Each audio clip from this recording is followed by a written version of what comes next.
What's up, YouTube? It's Friday, and it's another edition of Headbutt Coffee with Nate. I don't have coffee, though. What's up, YouTube? This is Nate, and another edition of Headbutt Coffee, where we just discuss the topics of the hour in the Thriftdweller camp. Kind of like a video blog. Well, it is a video blog. People might be wondering, why did I say this is the second episode of? I actually shot episode 1 for Headbutt Coffee on our friend's channel, Kid Sure You Can check it out. First thing is, I really want this to be more interactive. My biggest thing is if people comment below, comment questions or ideas or just funny comments, we'll address them in the next video, and hopefully we can keep going on like that in future Friday segments. See, people who commented below, it was a way that I found some channels that I've never heard of before. Like, for instance, I started following 64-bit Fanatic. That's his name, 64-bit Fanatic. I almost call him 64-bit Matthew. I found his channel through his comments that he's been leaving. Retro Rewinder is another one that I've found because he commented below. So it's just an interesting way for me to find out new channels too. And of course, sub for sub, right? You sub for us, we'll try our best to sub back to you. First topic I wanted to talk about was our good friend EdT1138. For people who don't know who he is, to us, he's like the godfather of, YouTube retro video games.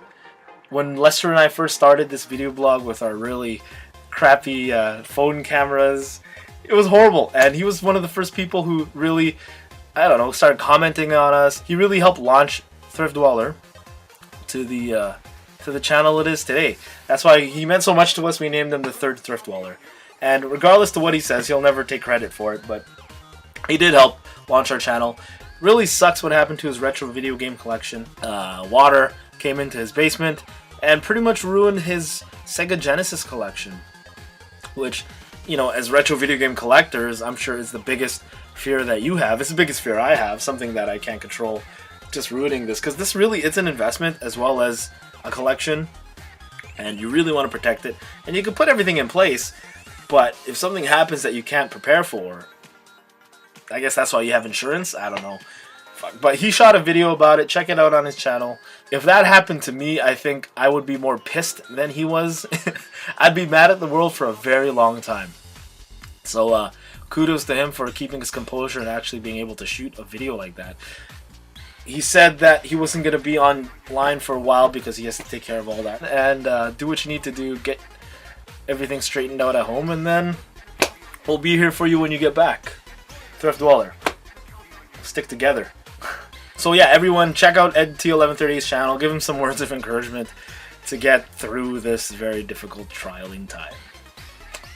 Kind of makes you think though, like, there are things that I put in place to protect my video game collection. The term disc rot always comes to my mind and it always scares me. That's one of the reasons I try to keep my basement relatively dry. I've got a dehumidifier that runs even in wintertime, because there isn't too much humidity in the air in wintertime, but I still like to have it on. I vacuum the hell out of this room.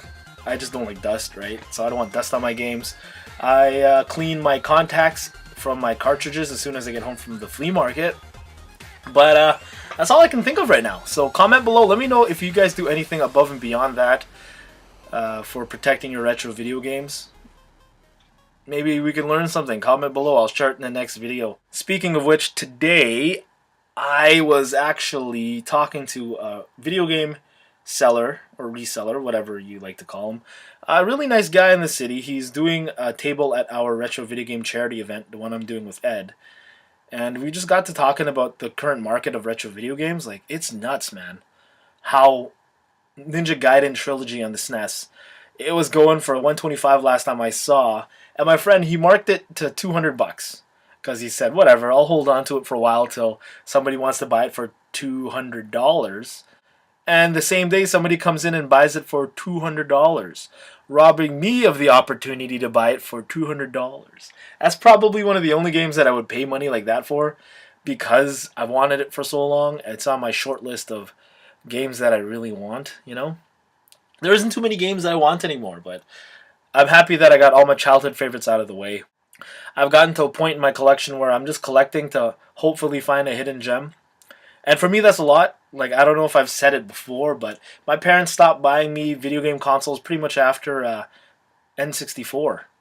You know, so I lost out on a lot of things. I had to live vicariously through my buddy Lester.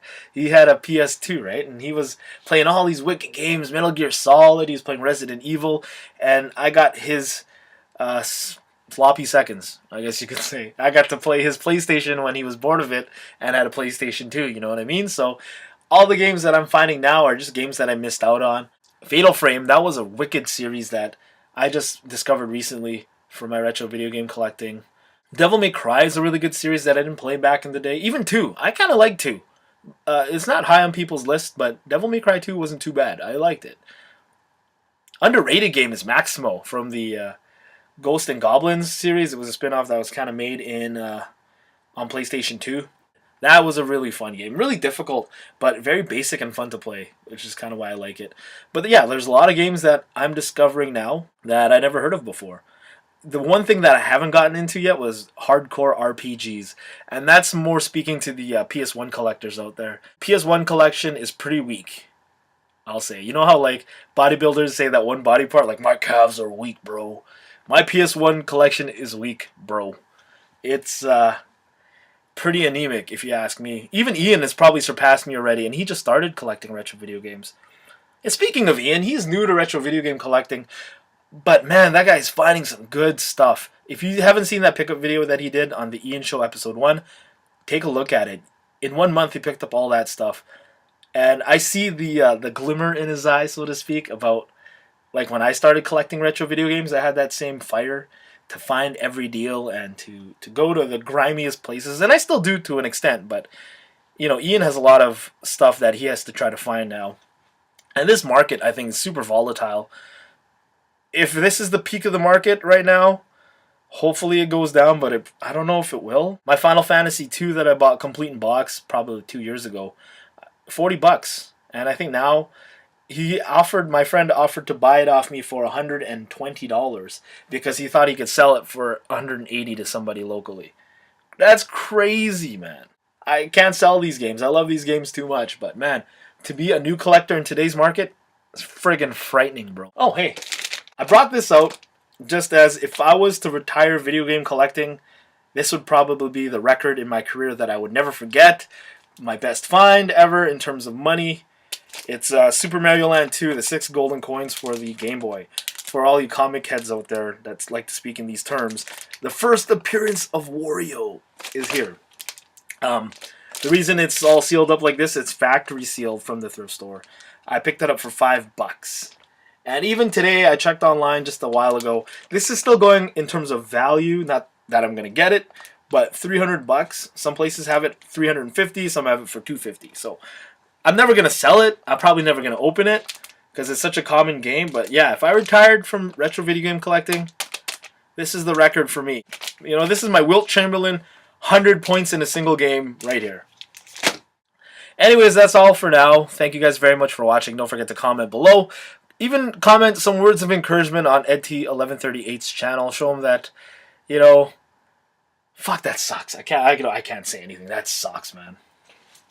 Anyways, thank you guys very much for watching. Don't forget to comment below. Peace. And I always forget to go back to Russia. I cheated.